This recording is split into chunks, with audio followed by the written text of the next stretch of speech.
DTong, how you doing? What's up, dude? This is Taz from the Cave Boys. What's going on, my man? How you doing today? Thanks for joining us on here. Oh, dude, the pleasure's all mine. How you doing? I'm fabulous right now. I didn't know if you wanted to come on now or come on later. Is that Tony on the other side? Yep, that's Tony's calling right now. I'll pick him up right now. Tony, you good? Yeah, how's it going, man? Doing good. Fellas, what's going on? How you doing tonight? Doing real good. Good. Relaxing. Hey, that's what's up, man. Hey, I want to, first song, I know you guys probably heard that 1,000 times and you know the lyrics 1,000 times, but just wanted to play that one because, you know, that's the first one that caught me, and it was more the lyrics than anything, you know, and then everybody caught on like, hey, you know where that theme's from, and they're, you know, Rugrats, Spotify, everybody. It's a good song that people can relate to, and especially in your era and the age. Where did that originate? Man. How did you come up with the concept? Why did you choose Rugrats specifically? And I'll go in for there. We were cruising through YouTube one day, and we found that beat on YouTube, and then we called up the guy, or we emailed the guy who made it and asked him if we could use it, and he said, sure, go for it, and we recorded it up in our dorm room at UNH, and I used to love the Rugrats when I was a kid, so I figured, why not? No doubt. I mean, who doesn't? Oh, yeah. Who didn't grow up with them? Who didn't watch them? You know, exactly, dude. They're the shit. Absolutely. We're going to get into music a little bit later, but I want to, you know, it's a sports talk and music show, and I didn't know your guys' knowledge of your favorite sports or anything like that, but I wanted to, Tony, I can ask you first, but yeah, what's your favorite teams? Who's your favorite athletes? What are your favorite sports? What do you got going on? Well, definitely the Celtics. I'm a big Celtics fan. And Sox, obviously, Patriots. Pretty much just a New England guy. Not really into the Bruins. Not a big hockey fan, but other than that, all New England shit. Which is where UNH right now, they're actually in the tournament, right? They're like ranked number 10th or something for hockey. Yeah, I don't know how they're doing now. Hockey, yeah, I was like, no. Yeah, they were doing really good for a while. Do you guys go to the games or anything like that? Do you go check them out? Yeah, we went to a couple of them. I actually worked at a couple, selling tickets, trying to make some money. You got to make money, man. I heard these tickets for these ones are coming at $77 for adults, so you probably made some pretty good cash doing that. Yeah. That's pretty crazy. 57 for kids. I mean, there's got to be a demand. They'll probably pack that stadium pretty good, huh? Oh, yeah, definitely. Good. Football team does good there, too. Elliot, what about you? What are your favorite sports and everything? I would say that my favorite team is the Celtics overall. I grew up a big Red Sox fan, and my little brother's a diehard Yankees fan. So he and I have some great brother battles about sports all the time with my dad. It's pretty funny. Especially when you grow up there, you guys can kind of customize the different teams because of where you're from. I mean, there's the Celtics, you got to respect the Celtics. Predominantly Red Sox fans, but then when you get further down to like Connecticut and like Rhode Island, then you start seeing the Yankee fans come out of the woodwork. Right, absolutely, and that's where all the chaos begins, huh? Exactly. Once they start getting mixed up, you know, in the stadiums and then, you know, in certain towns, that's when things start getting crazy. But exactly. Right on. What about you guys yourselves? You guys play sports? You grow up playing sports? You played high school at all? You do anything like that? I grew up playing a little bit of baseball and basketball a lot, but I stopped playing after my sophomore year in high school, and that's when I started making music junior year. So I found a little passion and going with that. Yeah, no doubt. How about you, Ellie? How you doing? I grew up playing a little bit of baseball. I peaked when I was like 11. Nice. Good. And then I started playing lacrosse my junior year in high school, and I loved it. I wasn't very good, but I was just a role player. But I had a good time. No doubt. It was fun, and who cares how good you are? When you're a kid. I did the face-offs every once in a while. Oh, yeah. Yeah, good. Those are always fun, huh? For sure. Now, I actually just, you know, not to brag a little bit, but yesterday I did a half marathon down the Georgia Marathon, ran 13.1 miles. My knees are killing me. You know, I mean, that's probably a good thing about you guys stopping sports and younger and getting into music is that you'll still have your knees when you're older. Sure. That'll be a good thing. Be able to get up on stage and you won't be locking out. You know, your knees won't be collapsing on you.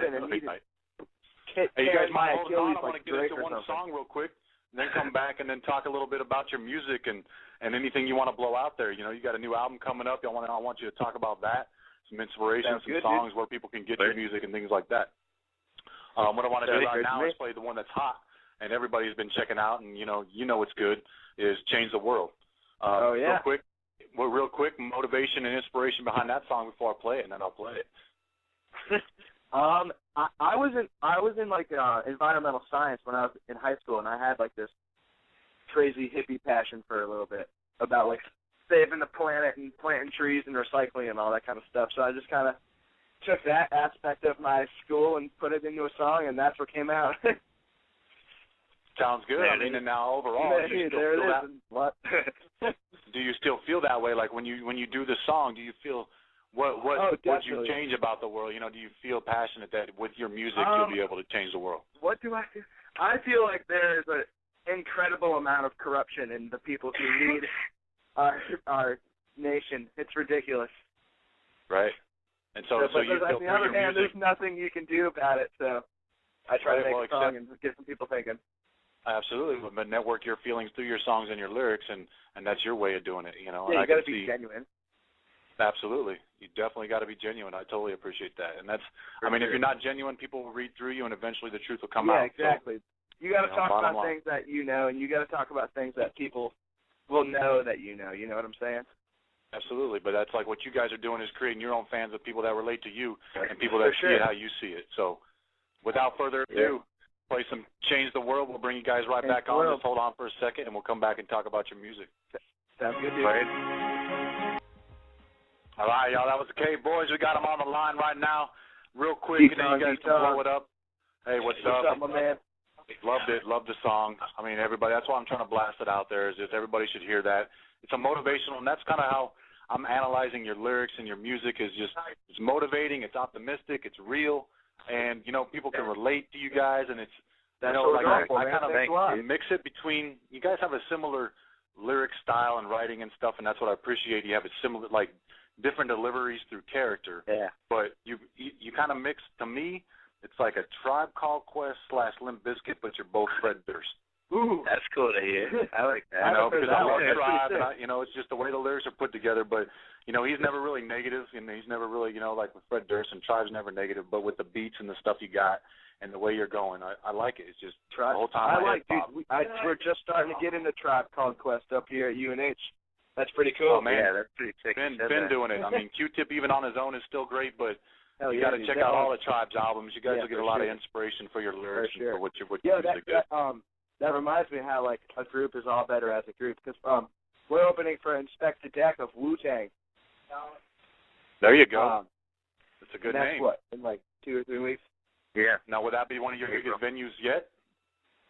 I don't know. It's not at a very big venue. It's there's probably going to be like 400 or 500 people there. Okay, but it's exclusive. It's at some bars. It's at it's coincidentally in our hometown, so hopefully it'll be pretty busy. I'm sure it will be. You know, that's what it's really about, is getting the sound out there, marketing it, and getting yourself out there, and just talking and doing things like this. You know, it's exactly. I got a lot of people that'll like your music and just keep going at it, man. And yeah, absolutely. But doing something with a member of the Wu-Tang is pretty big deal, you know. And it's just going to grow from there. I grew up listening to Wu-Tang. 36 Chambers was like one of the first hip hop albums that I listened to. That and The Chronic. Yeah.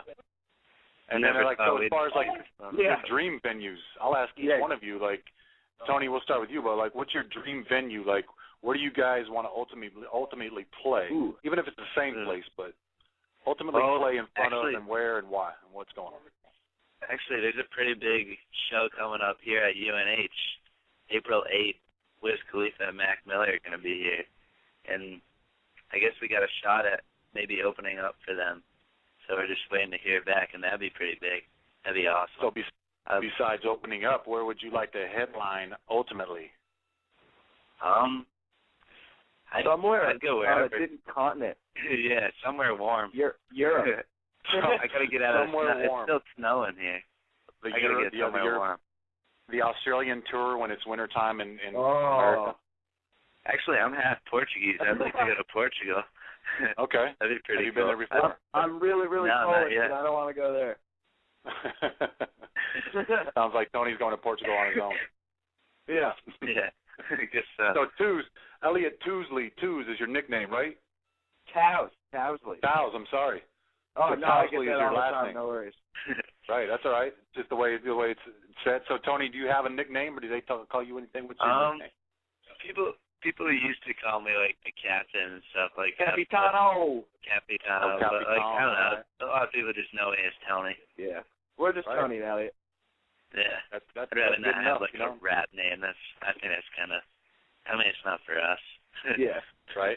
And so, how do you guys feel? Like, I mean, you probably go through the stereotypes and things like that. Like, I would call you hip hop artists, but how do you feel about the stereotype of white rappers? I feel like we use it to our advantage.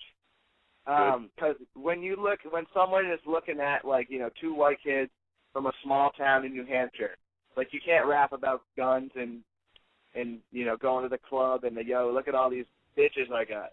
You know what I'm saying? Right. Because if someone who had no idea who we were listened to the song and was like, where are these guys from? They're from a small town in New Hampshire. Like, no one's going to believe it. So, like, we just kind of rap about being goofy and, like, screwing up and looking stupid. But even the people in the big cities are from small towns, man, Yeah, for sure. Because there's a lot of kids out in small towns waiting to come out. And now you can, like, anybody can put together a studio in their basement, so they're all starting to come out of the woodwork. Absolutely, and that's the thing is through digital media, anything's possible these days. It's just true. Get yourself out there. That whole album was made on GarageBand. Right. Right. And that's just a development of what your capabilities and what your talent is capable of doing with even more. Once you get all the equipment, we're just then waiting it becomes for the even more. opportunity. DTong, how you doing?